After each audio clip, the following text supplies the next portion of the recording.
اللہ رب العالمین قرآن مجید کے اندر ارشاد فرماتا ہے نبی اکرم کے سلسلے میں. اب میں بات کو شروع کرنے جا رہا ہوں. وَإِنَّكَ لَعَلَىٰ خُلُقٍ عَظِيمٍ. اے نبی آپ بہت ہی عمدہ اخلاق کے آپ مالک ہیں. آپ کے اخلاق بہت بلند ہیں. اللہ اکبر. جس کی گواہی خود اللہ رب العالمین دے اور کسی گواہی کی ضرورت ہے نہیں.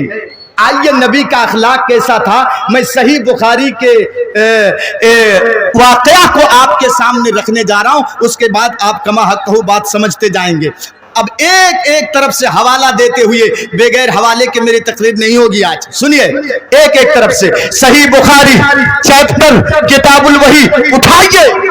نبی اکرم جناب محمد الرسول اللہ صلی اللہ تعالی علیہ وسلم کا کہیں میں تھوڑا دھیمی بولوں گا تاکہ بات کو آپ سمجھیں.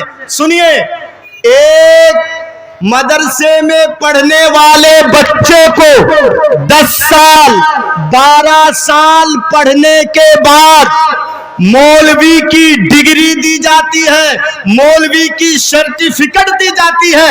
اس کے بعد گاؤں والے سماج والے اس کو کہتے ہیں مولانا مولوی صاحب آپ ادھر آئیے. جب تک اس کو ڈگری نہیں ملی ہے مولانا نہیں کہتے ہیں. نبی اکرم کو نبوت کی ڈگری ملی تھی 40 سال کی عمر میں. کتنے سال؟ 40 سال. تھوڑا آپ جواب دیں گے نبی اکرم اس دنیا میں کتنے سال زندہ تھے؟ کتنے سال؟ 63 سال. 63. اسٹیج والے جواب نہ دیں. میرے بھائی آتے ہیں یہ لوگ چندہ دیتے ہیں تعاون کرتے ہیں مسجدوں اور مدرسوں کو. ان کو بھی کچھ سیکھنا چاہیے اسلام کی جو موٹی موٹی چیزیں ہیں. میں تو دل تو چاہتا کہ وہ جواب دیں. اللہ کے رسول کے کتنے بیٹے تھے؟ اللہ کے رسول کی کتنی بیٹیاں تھیں؟ نبی کی کتنی بیویاں تھیں؟ نبی کی بیٹیوں کا نام کیا ہے؟ نبی کے بیٹوں کا نام کیا ہے؟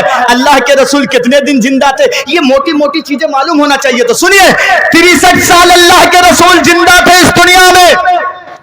40 سال میں آپ کو نبوت ملی, نبی ہونے کی ڈگری دی گئی آپ کو 40 سال کی عمر میں.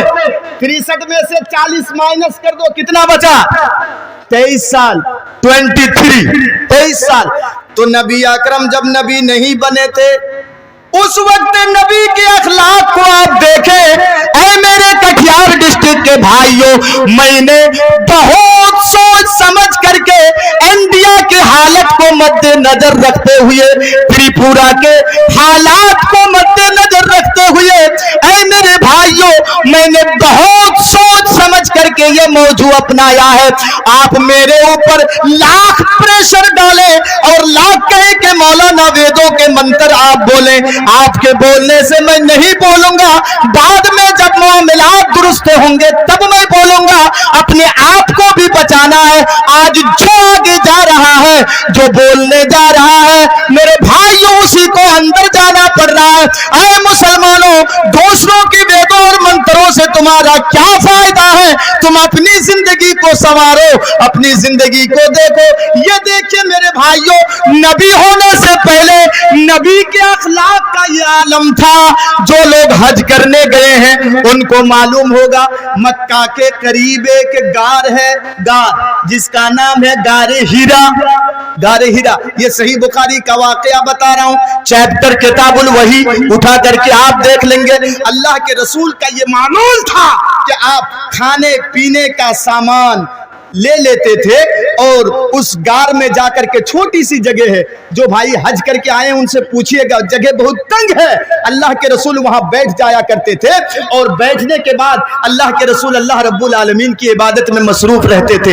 ایک دن میں مختصر بتا رہا ہوں, ایک دن اچانک ایک دن جبرائیل امین آئے, فرشتہ جبرائیل امین فرشتہ, اور آ کر کے اللہ کے رسول سے کہہ رہے ہیں اقرا, پڑھیے. اللہ کے رسول کیا کہہ رہے ہیں؟ پڑھیے. یہ سب سے پہلی وحی آپ کے پاس آ رہی ہے, سب سے پہلی وحی. اللہ کے رسول نے جواب دیا ما انا بقاری, ارے میں پڑھا لکھا نہیں ہوں, میں کیا پڑھوں؟ میں پڑھا لکھا نہیں ہوں,